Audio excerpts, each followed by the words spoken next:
I had completely catastrophized the situation. This piece of machinery broke down for like $26,000. I'm like, I don't have the money. If every one of these machines goes down, then I'm going to go out of business. Now, $26,000 is a lot of money, but that's just a random Tuesday. I toured it. I walked in. I was like, this is Dante's fourth circle of hell. It's hot. It's dirty. It's dark. We should be doing, call it 30 million this year. I just sat there and my thought was, well, if I go bankrupt, so be it. Then I go get a W-2 job. And I was like, oh, hell no, that's not happening. Yeah, you have that few like beginning honeymoon period. And then after the first, 1, 2, 3 months, there's going to be some weird stuff that happens. They're like, hey, we get it. You guys said you were going to do this. We trust in what you're doing. You guys have pulled this off multiple other times. You'll do it again this time. And we will.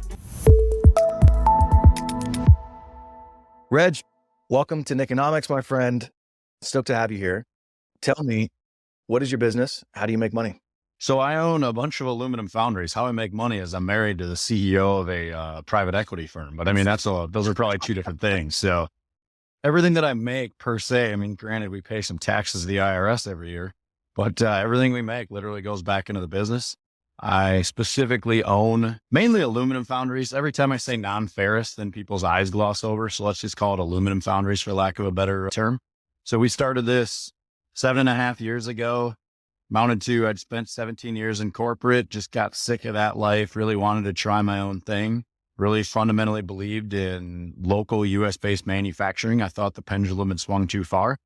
And so we bought 7 of them now in the last 7.5 years.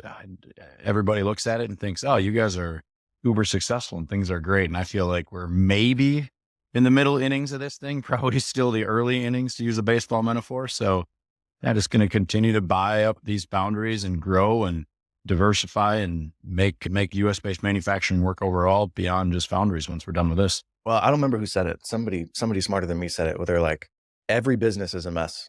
No matter what company you think is like the great company, you get in there and you're like, what? These yahoos are pulling the strings? Yeah. Every business is messy. What is a foundry? Dude, I know nothing about this space. So like, what does that mean?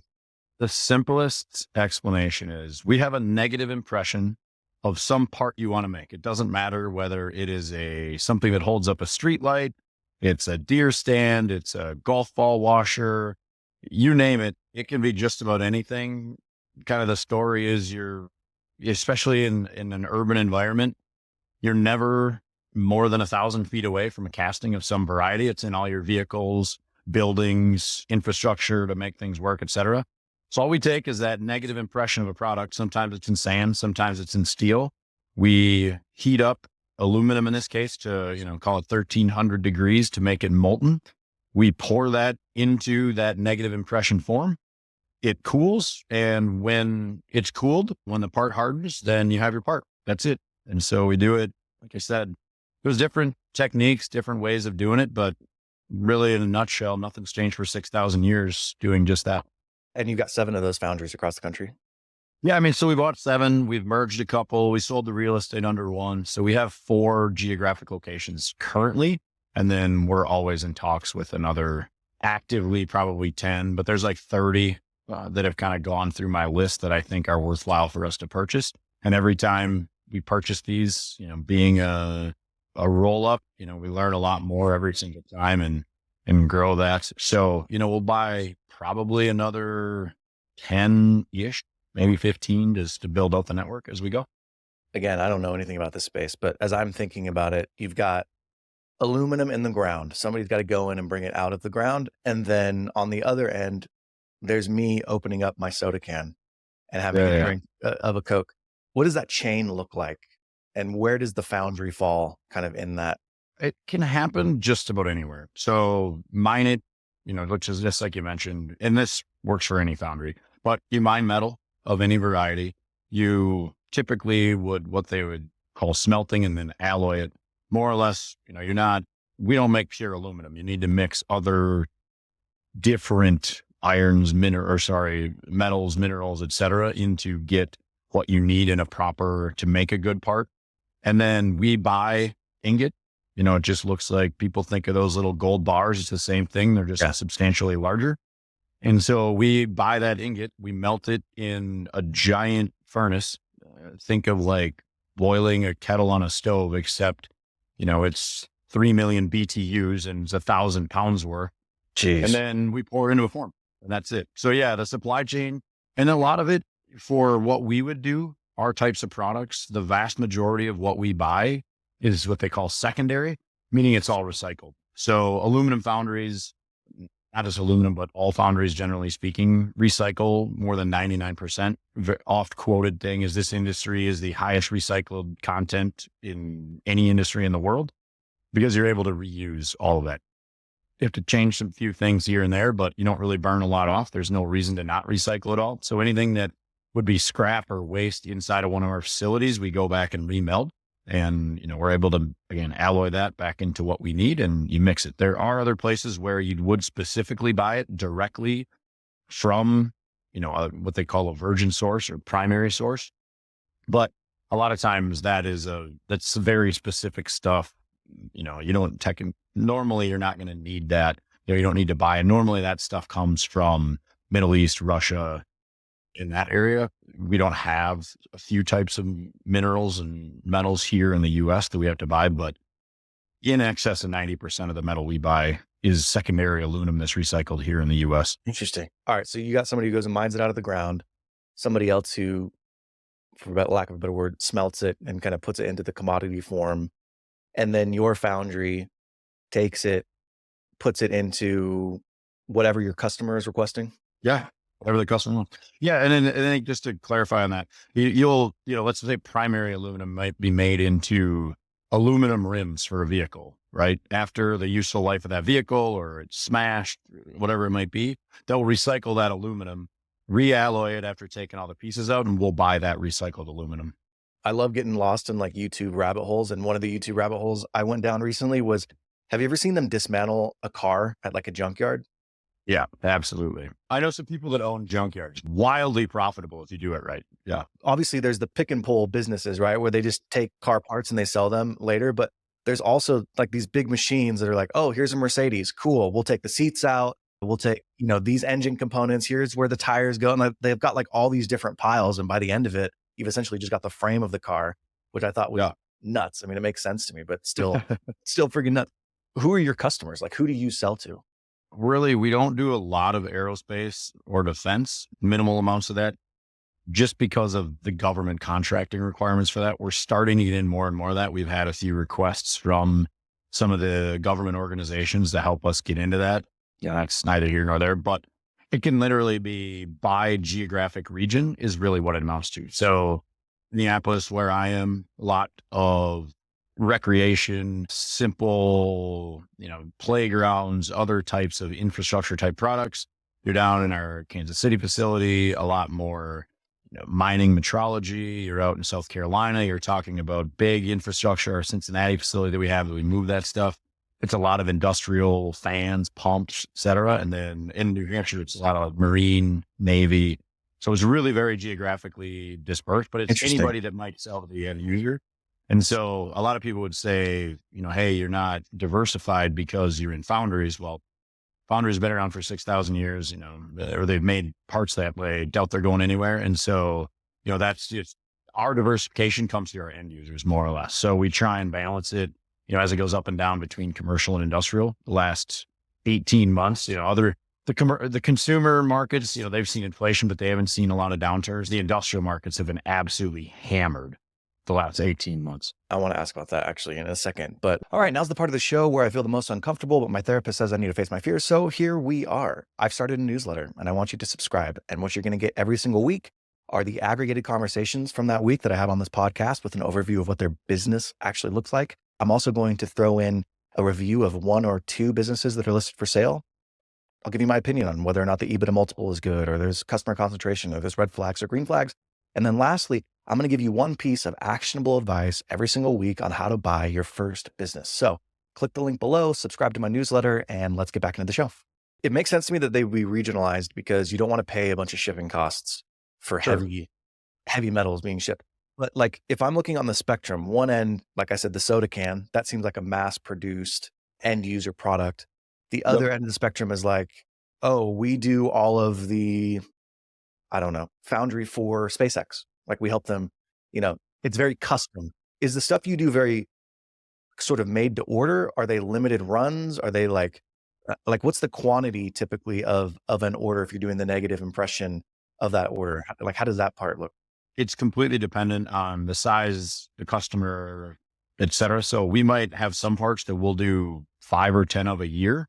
There's other parts that we'll do 30,000 a year and Gee. everything in between. So our technical term would be a job shop, meaning that as jobs come in, we make them. But, the vast majority, and I'm talking historically, this is really bad. Historically, it's been in excess of 90% have been with existing customers, complete reorder business. And that's not healthy for the long term, and you get tied into that. So when we purchased all of our foundries, not one of them have had sales or marketing capabilities beyond the simple stuff the owners were doing.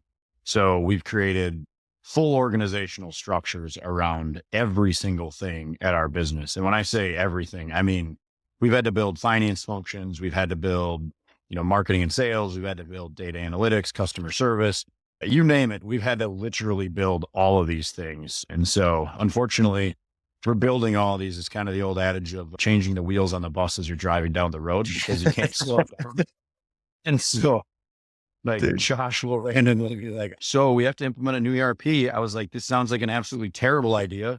He's like, well, we're gonna have to rip the Band-Aid off someday. I'm like, okay. Dude, I'm sure you've seen the meme where it's like private equity, buy the business, change out the fax machine, make money, grow down, right? Yeah. And yeah. there's a lot of truth to that because these businesses are old. And so they're using archaic systems and processes. But I think what people don't recognize is changing out those systems is freaking hard. It's not easy. Like, yes, they have a fax machine, but also that's how they get all their orders. And the people who are sending them the orders, that's how they like to send them. So it's not just you're changing your internal processes. You got to change the habits of people out in the market too. We had a time, this is my first one I bought, and everybody jokes about this, like, oh, rip out the fax machine and do whatever. We didn't even mean to rip out the fax machine. We just changed over from landlines to voice over IP because we had to replace all the phones, and the price was literally more expensive by the month and to buy the new phones than it was to just go to a voice over IP system. And then obviously we got access to everything. I could see calls going into the office from anywhere in the world. Obviously tons of benefits. Well, the voice over IP didn't work with a fax machine. So this guy shows up 6, 8, 10 weeks. And he's like, hey, I'm so-and-so. I'm here to get my parts. I was like, so-and-so, I don't know who you are. And I have no idea. I don't have any of this. I see you're an old customer now that I looked it up, but he's like, yeah, I faxed in. I was like, you did what? We don't have a fax. I look over at my office manager. I'm like, hey, Becky, do we have a fax? She's like, maybe. Dude. Oh my God. Again, I'm like, if we don't give you an acknowledgement back or something, you gotta but yeah, they didn't even think about it. They're like, I don't know. We faxed this in for 30 years. It's totally fine. I did that as well. We implemented a new VoIP system and I was in healthcare and I'm like, oh yeah, this will be great. And then I realized what you're doing. I'm like, how are my customers going to send us faxes from now on? We had to manually call all those customers and tell them the new fax. We had to get whatever fax, right fax, whatever the company is. Ring Central, I can't remember. Hey, anyways, yeah, whatever. So it's like, yeah, okay, yeah, you change, but then there's also the secondary and tertiary effects of figuring out how that's going to impact your customers. Anyway, that's I love it. Yeah, but it's awesome because it's everything. To your point, everything, even how you communicate with them. They're like, oh, I'm used to calling in every single day. I don't have the bandwidth of people to call in every day. We've 10x'd in 7.5 years. And also that's part of the problem is you're burning cash in the meantime. And they think, yeah, well, you're a lot bigger. You have all these things. I was like, right, but I'm pouring every dollar I have back into these things. Yeah, if we completely stop expansion, if we stop doing everything, it would finally catch up and we'd create some cash. But they're like, no, you should have I just called, Mrs. Whatever for the last 30 years. And she just took an hour and a half to find out, a question that should have been a 30-second. I'm like, I don't have that luxury anymore. I can't find the worker. What's your cash conversion cycle? So we typically buy metal within the week that we're going to use it. We pay in 30 days. Obviously, we pay in all of our people as well. And then we'll get paid depending on the customer, but it's probably somewhere just over 30 days. But you have a lot of the bigger customers that trying to push you to 60 to 90. There's other smaller customers that'll pay in 10 to 15. There's some people that take the, 2 net 10 type discounts. It really is all over the map.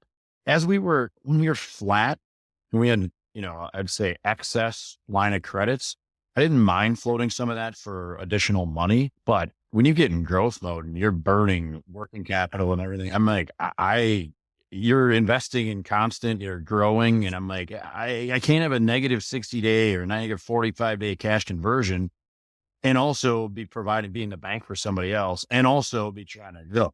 That's what I think people don't understand who haven't done it before is, yeah, you get excited because you get a bunch of new customers. I was in healthcare. Our cash collections was like 45 days. So we'd get a bunch of patients.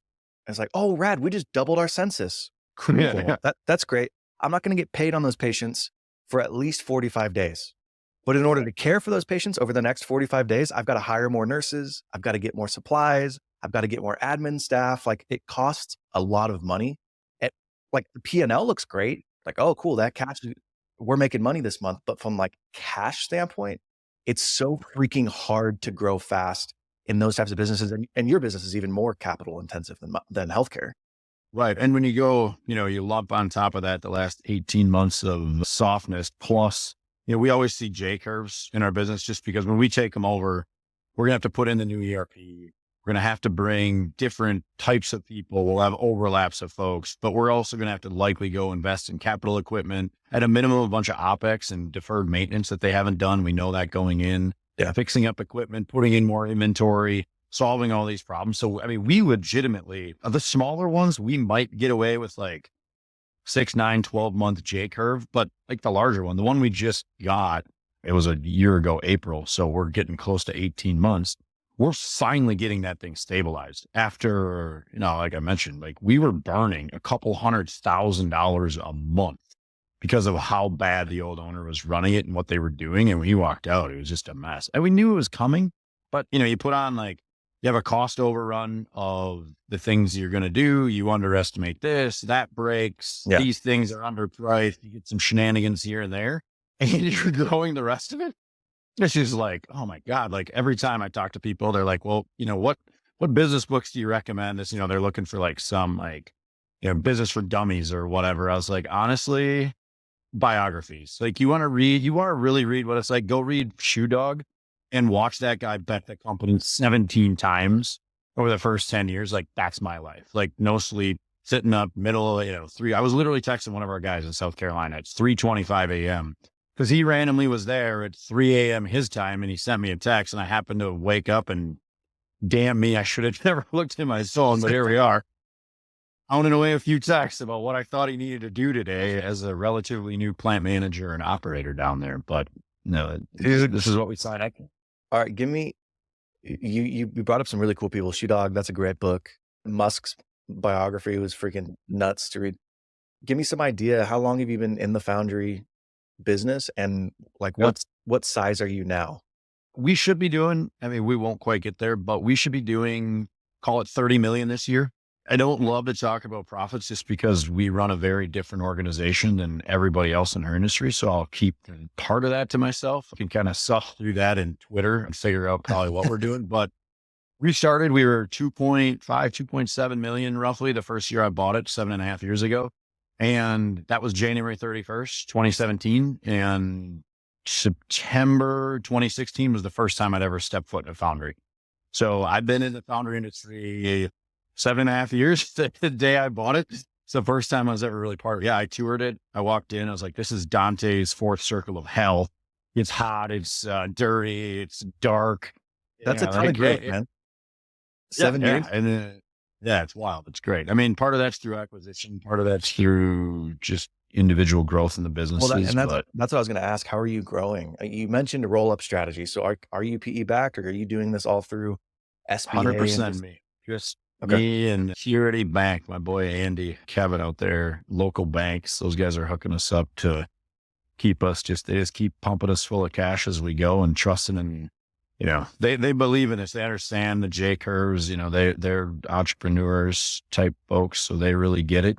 And every time we just grow with them, they're like, hey, we'll figure it out. They've seen us obviously eat through a bunch of cash in our line of credit. They're like, hey, we get it. You guys said you were going to do this. We trust in what you're doing. You guys have pulled this off multiple other times. You'll do it again this time. And we will. Josh and I will, if it literally comes to that, Josh and I will go live in South Carolina or New Hampshire or wherever we need to and go run things. We've done it before. We'll do it again. And, if that's what it takes, You don't take salaries and you jump in and you do whatever, I talked to my wife like, what about that bankruptcy? We'll be fine. We'll figure it out. For the audience, will you explain what the J curve is? You mentioned it a few Oh, yeah, times. sorry. Yeah, so I'll make it easy. Let's say you buy a place that's doing $1 million a year with, I don't care, use SDE, EBIT, whatever you call it. I'll just use a profit for a generic term right now. When you're going to take over, you're going to screw a bunch of stuff up. People ask me all the time, like, what did you screw up the first year or 2 years you owned your first one? And I'm like, it's a lot easier to talk about what I did right because I did almost everything wrong. I mean, it cost us hundreds of thousands of dollars at almost every turn. It was wildly terrible.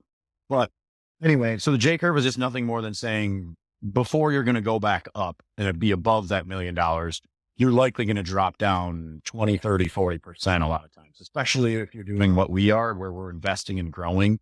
You're not just going to manage it as is. And that's simply because the old owners there's a lot of shit talking that happens. I'm sorry. I don't know if I can swear in your podcast, but if I bet there's a lot of people on Twitter that seem to think, yeah, we're just going to replace the fax machine and implement this and that and everything's going to be fine. Yeah. Well, these guys know where all the bodies are buried. They knew, like, I've literally had this happen to me where I've been talking to one of the old owners in a place we bought in Kansas City. And he's like, hey, hold on a second.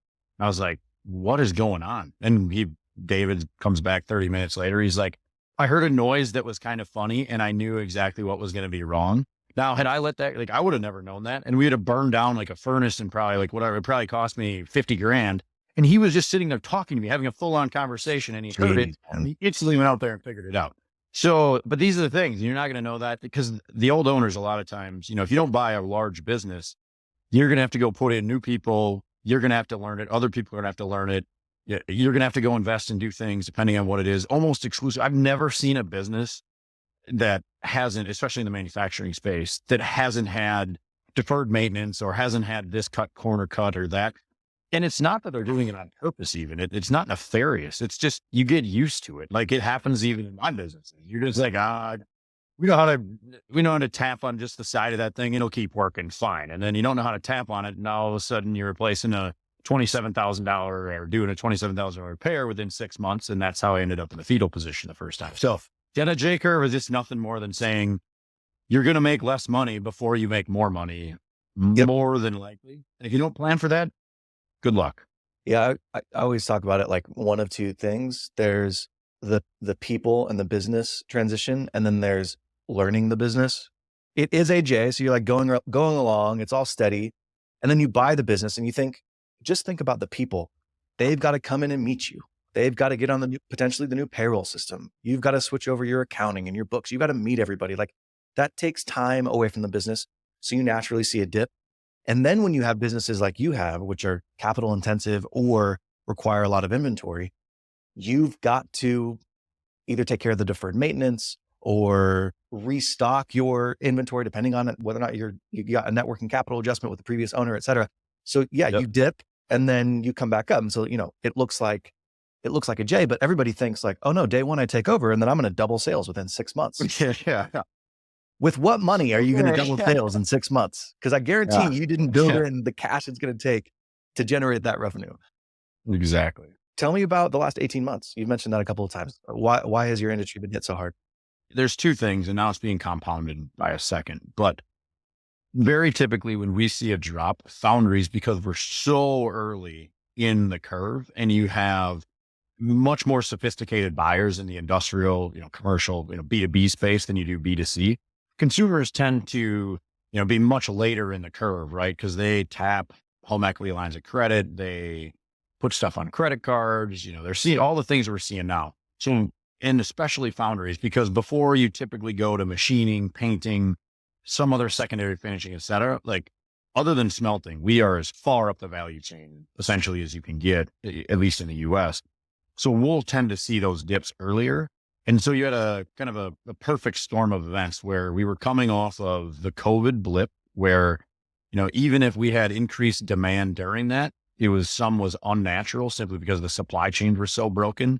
So we saw customers start to order extra. So even if they were ordering 20% extra every single time, and then you had that going through 2021, all of a sudden interest rates started to come up in 2022.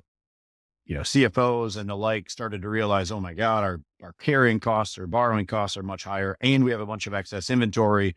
Now we're not seeing the end user demand. So now we had like the triple whammy of less demand, at the end user, less demand of what their systems were telling them because they were trying to back down inventory because the supply chains were being fixed rather than being, 6 or 9 or 18 months of delay. Now you're talking about 3 or 4 months. So they could obviously lower it.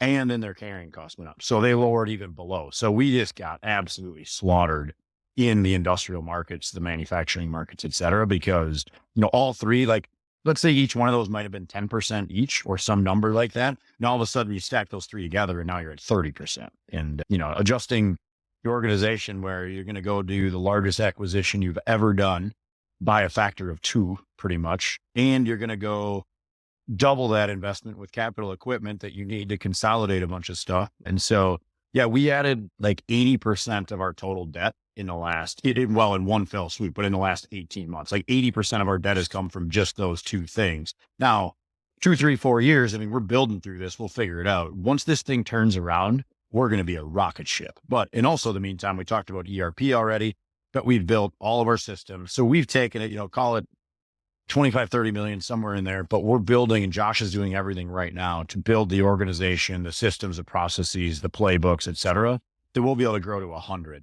So, we kind of broke it when we doubled to get into 5 million. We broke it again somewhere around that like 8, 9, 10 million, broke it kind of at that 15 to 20 million. But now, we're putting it all back together, plus all the acquisitions. But now we're spending all the money to create a fundamentally great organization that allow us to 3, 4, 5x from where we are right now. And just absolutely, this is going to be a rocket ship between acquisitions and so both internal and external growth, whatever we're going to call it. What's the plan? Is this like most roll-ups are like roll up and sell, but you're not externally funded. Is your plan to sell? Is it just to hold for forever? Or what are you thinking? Mentally, if I can handle it, I want to hold forever. But sometimes it's nice, but no. So as of right now, it's just my wife and I. We're not going to have kids.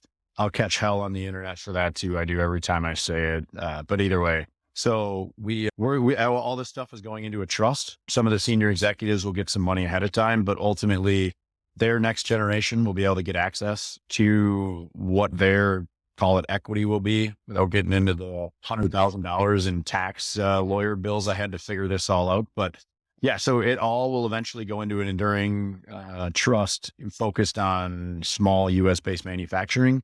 And so eventually, I won't be here, but 1, 2, 3 generations, whatever from now, there'll be a professional board. I kind of built it out of the Cargill model, did a bunch of studying and kind of how that family did that. Now, I don't expect to have a multi-billion-dollar business, certainly not in my lifetime at least, but yeah, the goal will be that it just stays there and everything goes into the trust and it continues to work and we continue to grow it, not through nepotism, but through, they'll get those pieces. I went to Vanderbilt, and so I got super curious about watching that family just tear down their fortune. So really didn't want that to happen.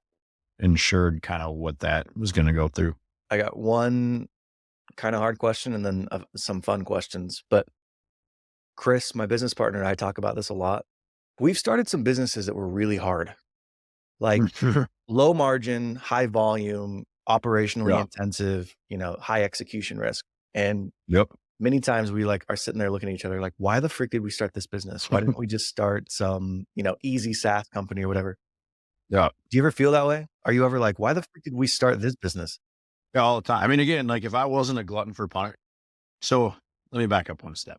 I grew up in a small town in the US. My buddies are quite literally, they own restaurants, they own local newspapers, they drive beer trucks, there's plumbers, the HVAC guys. They all went to some level of college of some variety. But yeah, that's all the guys I grew up with. And so that's who I was. Like my dad was a teacher, my mom was a hairdresser. Like I was the first of my cousins to go to college. It's all that crazy shit right there. But I just believe, and I fundamentally believe we have to do manufacturing in the US. And if I wasn't so hell bent on that, I would definitely be making a lot more money doing something a lot easier. But, at the same time, I'm not worried about making the money. We burn through a lot of money now. It absolutely sucks. No one that hear $4 million poorer on the balance sheet. we were 15 years ago is a really miserable situation, I promise. But there's just a fun, like, there's a goal here. It's a bigger picture than that. I mean, we're employing, in excess of 100 people. We'll eventually employ, 1,000 people. Even right today, because we have so many people that fund, they're immigrants or local to that, people that have been incarcerated, God knows what, people getting a second chance. But, we're feeding thousands, if not tens of thousands of mouths already. And I can take a little pain and a little bit of sleepless nights here and there. I think it's just a much bigger purpose to do it. But no, I think about it all the time. Like, Jesus, why did I get into this? Like, there's so many other things that I could have been doing that I'd have been off on a boat. I would have been like, yeah, this is so great. No problem. But you know what? I say that I talk to all my buddies. They have all these other companies. Well, either way, they're the same way. They're like, dude, 95% of this is the same. Okay. Maybe Foundries are kind of extra hard mode here and there, but almost every entrepreneur I talk to is like, dude, my industry's so hard. I have a buddy, Parker Cox. He has a property management business. He's like, dude, property management is the hardest business to run. Well, I'm like, yeah, welcome. I'm like, come step into a Foundry and let's talk, Parker. Right? He can come visit. Yeah, okay. So then you're like, come step into a Foundry. I'm sitting here like, let me ask you a question. Have you ever been woken up at 2 a.m. because a patient died and your caregiver showed up drunk to their home and was fighting with the family? They were calling the police, so they missed their dad die because my caregiver showed up drunk and they were fighting with them. That ever happened to you? Yeah, you know what I mean? Like, see? Every industry has something, right? Like, that's like we always joke about it. Like, it doesn't matter. So, yeah, I'm sure there are easier places to run. People tell me, most of the people tell me like, oh, my industry is easy. I just assume they're lying. That's all. I don't believe you. Fine. I know a lot of people go in businesses. None of them are easy. And they all go through ups and downs. It's sad.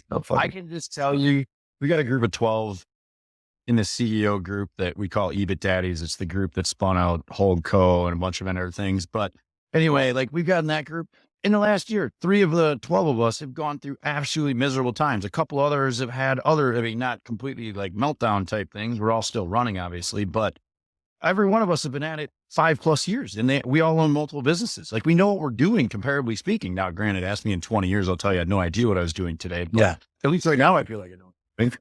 But it's not like we just bought a first one. There's a lot of experience there. We're still like ups and downs and struggles and all kinds of stuff, So, well, dude, you're hitting on something that we said before we hopped on here, which is like, everybody on Twitter, not everybody, but a lot of people on Twitter are like, oh, business is easy. Or what business book should I buy to learn the business? Yeah. It's like, it's going to be way harder and take way longer than you think. If someone started talking about this before I did in the whole Twitter SMB group, I don't know who it was, but I literally talked about this because I talked to all my buddies and all my local. So I have a local group and then we've got a nationwide group as well, kind of the CEO owner group. But I talked to my local buddies and we all went through the same thing where the first 18 months, especially, you have that few like beginning honeymoon period. And then after the first, 1, 2, 3 months, there's going to be some weird stuff that happens over the next 15 months. And I ended up, 8 months in, whatever it was, like literally found myself, like I had completely catastrophized the situation. This piece of machinery broke down for like $26,000 was going to be the worst case scenario, we thought. And like, I talked to him, there's all this deferred maintenance. They said they'd done this maintenance, but they really hadn't. I didn't know. I'm thinking everything's I'm like, I don't have the money. If every one of these machines goes down, then I'm going to go out of business. Well, catastrophize that enough and think, oh my God, I'm going to cost all my wife my money, like everything we've built. And then next thing I know, here I am, 3 a.m. on the bathroom floor on like a Wednesday or Tuesday or whatever it was. And I mean, now $26,000, $26,000 is a lot of money, but that's just like a random Tuesday. Like, oh yeah, all right. Well, so you talk about $4 million, but again, like this is just the thing where if you don't, and what happened is I just sat there and my thought was, well, if I go bankrupt, then so be it. That's the worst that happens. And I go get a W-2 job. And I was like, oh, hell no, that's not happening.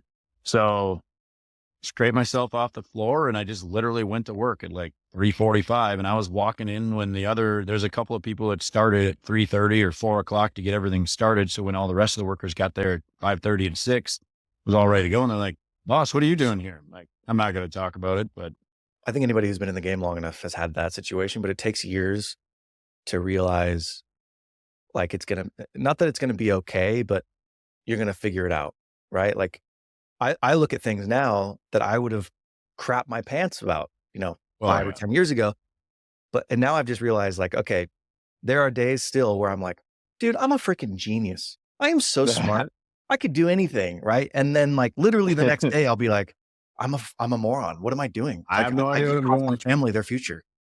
Yep. I get, if I'd have gone, I mean, right now, and I don't know what it is. We think we get better at it. The risk, we get more, risk take. I still haven't figured out the right answer. Probably a combination of all of it. If I'd gone through the last 16 months early on in my career, I'd have been a basket case. Like, I don't think I'd have been able to function. And I've had some sleepless nights here and there thinking about it, having to talk to people, figure out what we're doing, getting way more involved than I'd like to in the organization in Q2 and Q3, just because as soon as I get into the middle of operations, I'm not doing my job for the company, which is to ensure that I'm growing the outside strategic side of it through acquisitions, through finding resources, through connecting the dots and talking with the latest and greatest. But, sometimes you got to jump back in and do it. I mean, obviously I have a great partner and operator in Josh figuring it out. And at the same time, it doesn't matter. I still need, they still need help once in a while. And Yeah. so I got to, You have to build, hardest thing. you have to build that muscle. And it's about trade-offs, right? If you want to grow really fast, you're going to be stressed out of your mind. You just are. It's going to feel like you're betting the company over and over and over again. If you don't want to grow up really fast and you just want to buy something and be stable and grow at, a 10 to 15% clip a year, you're not going to be as stressed out of your mind. You're definitely going to have a better quality of life, but your upside's just going to be less, right? It's just a trade-off kind of where you want to be. So I don't think one's right or one's wrong. People don't recognize when they're getting into entrepreneurship. Like I hear people who are like, oh, I want to have a holdco. Oh, I'll just buy a business and hire an operator. And I'm like, you are so stupid. You have no idea what this is. Good luck. Hey, give me a call. It'll be great. But but that's the same thing. Like we didn't even choose fast versus slow growth. I mean, that wasn't as much as we were trying, we had a bigger picture in mind. Like I want to fundamentally change small US manufacturing. Well, the only way to do that is you grow and you hire guys like Josh and my CTO and my head of sales and all, the new ops manager, like all these people, like you have to build the team.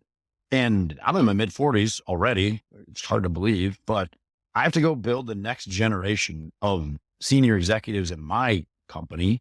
And they've got to go build the people underneath them to be able to take their role. And so that's wild to think like succession planning and what it takes to actually grow, because the vast majority of what I see are not, this is small, especially in manufacturing. Those small companies need an individual operator, typically an owner, that is beating their head against the wall every day. And in order to get from where they are, it doesn't matter, 3, 4, 5 million in sales, whatever, a million in EBITDA, to a company that's 100 million or 150 million, whatever it might be in sales, like doing 15, 20, 25. I mean, it is so hard. It costs so much money and so stressful to get there, because your only option, if you're going to do it in one lifetime, your only option is to take huge bets, and you have to take calculated, educated bets. And hopefully at the same time, you don't get the whammy of all this market hell we've gone through in the last 18 months. But again, we'll just, to your point, we'll just figure it out. So maybe growing fast versus not growing fast is the wrong lens. Maybe it's like, if you want to have a lifestyle business, and I don't mean that in a derogatory sense at all, versus, building something big. Like if you're building something big, you have to go through the crap. 100%. Yeah. And people that talk about lifestyle businesses as bad, I was like, I don't know. I would say many nights and days. I'm like, I would love to be like how the first company I bought from, those owners showed up like 2 hours, 3 hours, 4 hours a day. The vast majority of the time was playing solitaire, but they had a fantastic, they had, after 30, 40 years, they had houses and boats and fine. Great. Like that's a hell of a lifestyle to make $500,000 a year for 30 years and barely work. I mean, 10 years ago when I was in business school, as we're graduating, a lot of people were like, I don't want to have a lifestyle business. It was like talked down on as like, it was a bad thing. And now sitting here, I'm like, dude, like those guys have it figured out. Some days I'm like, I'll trade it all for a lifestyle business, man. Exactly. I'm like, oh, like I have a buddy who says this. He's like, man, owning small businesses is the greatest thing in the world, as long as you don't have employees or customers. I'm like, well, My All right, dude. my favorite Uh, my favorite meme is the one of it's like a picture of an old guy, in his 90s, white hair, balding, wrinkled, and the quote is, "I love small businesses. I don't have any stress." And then it says, "Brian, age 29." And it's just yeah. like, dude, that's it. That's freaking small business life. I'm gonna end on some rapid fire questions for you. What do you love about this business?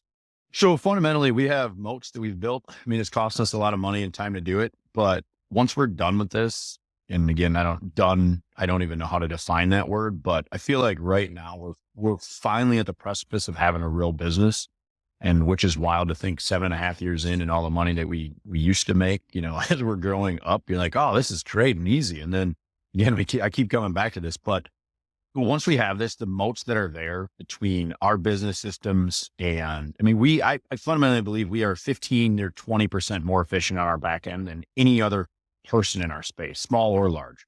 And the same thing, once we start installing some of this equipment, again, if you're small, so where we have this really weird niche is if you're small, you can't afford to buy the equipment that we're doing. If you're large, you don't want to deal with the small customers that we deal with. So we have this really narrow niche. And I don't quite honestly know a single other foundry that is our size specifically that does what we do. And so we've got this great little niche, and that is going to be a moat that there's no private equity firm that will ever invest to go catch us and do what we're doing, because again, they actually like to make money, and this is just a terrible investment for them monetarily. The small guys would never, an individual SBA or, micro PE or something. Again, same thing. They aren't going to touch it. There's a lot of other places to go. And the large side, they don't want to deal with the mom and pops of the world or the really low runs or whatever else. So got a little niche that we built some pieces on. And at the same time, the other part I love about it is this isn't the hardest manufacturing. I'm sure there's other harder manufacturing, but this is really close to the hardest. And we've built business models and playbooks and processes around this. And we really taught ourselves how to operate small manufacturing.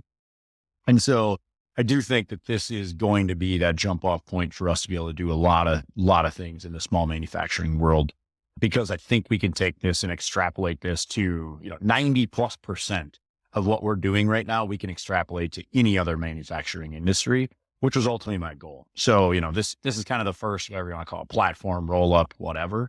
We'll go do this 3, 4, 5 other times, whether it's with our specific money or whether it's, helping others get there or it's outside.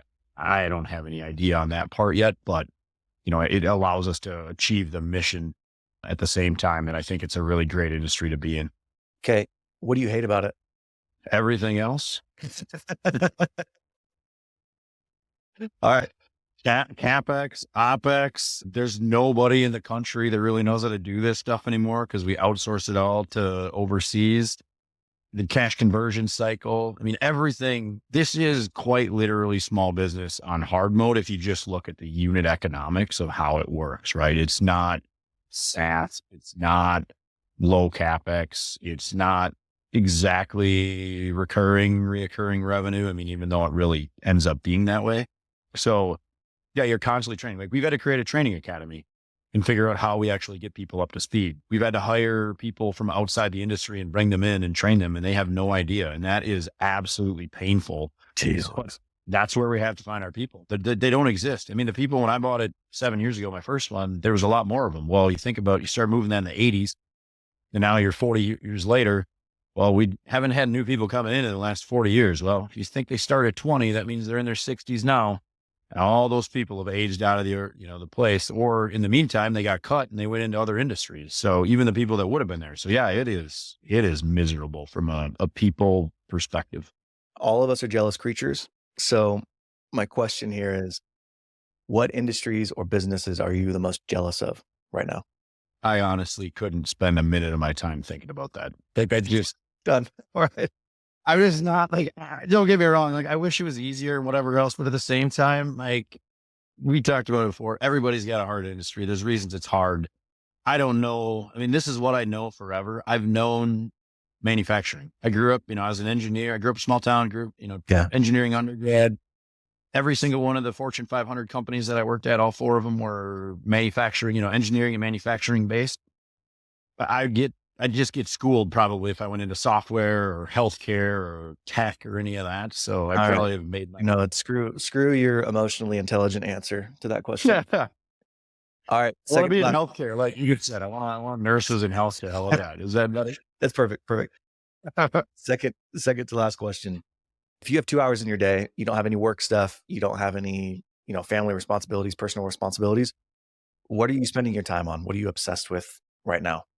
Going for a run, steam, cold shower, just Love it. mentally relax. Okay. That's it. I spent so much time in the last 7 years trying to figure out how to manage stress and sleep well. Clearly haven't done a great job of that, but it's a lot better than it was. But yeah, mental health, spending time with family, friends, keeping perspective that this isn't life or death. That's the main part. Last question. What advice would you give to your pre-entrepreneurial self? Seriously think about the W-2 and that 7-figure job that you would have had anyway. So This is the best advice. Dude. That is the best advice the realest and best advice anybody has given yet. That's amazing.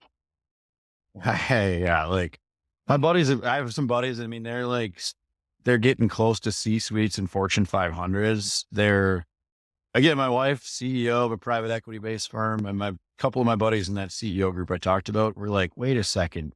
They just gave her like 5% of the company with zero money into this. Like, what are we do? Why are we doing this? Like, yeah, you need to make all the decisions. So be really careful with that trade-off. That's true. It's a trade-off. Oh, hey, I haven't done a single PowerPoint in 7.5 years, so I'll call it even. Right? We'll call it even. This has been rad, man. Thank you for coming on and sharing this with us. Where's the best place for people to come find you? So right now, still at Reg Zeller on Twitter or X or whatever we're calling it. I've been admittedly between trying to enjoy a little time and dealing with all the business heartaches right now. I've not been on there very much. So I'll get back on there. Once we get this thing, the ship's straightened, I'll talk all about it. Josh and I'll probably talk more about it, about all the stuff we went through and what it took to get there and how we came out the other side. But yeah, right now it's just don't have the time but we'll be, yeah. There's plenty of content if you want to go scroll back through there. It's just a random, like whatever comes into my head goes onto Twitter. Like, oh, I remember going through this or I'll talk to somebody. I was like, everybody should know about this, which hopefully it helps some people. If not, it's just the incessant rambling. It does. All right. Well, I appreciate you for coming on, spending time. We'll talk soon.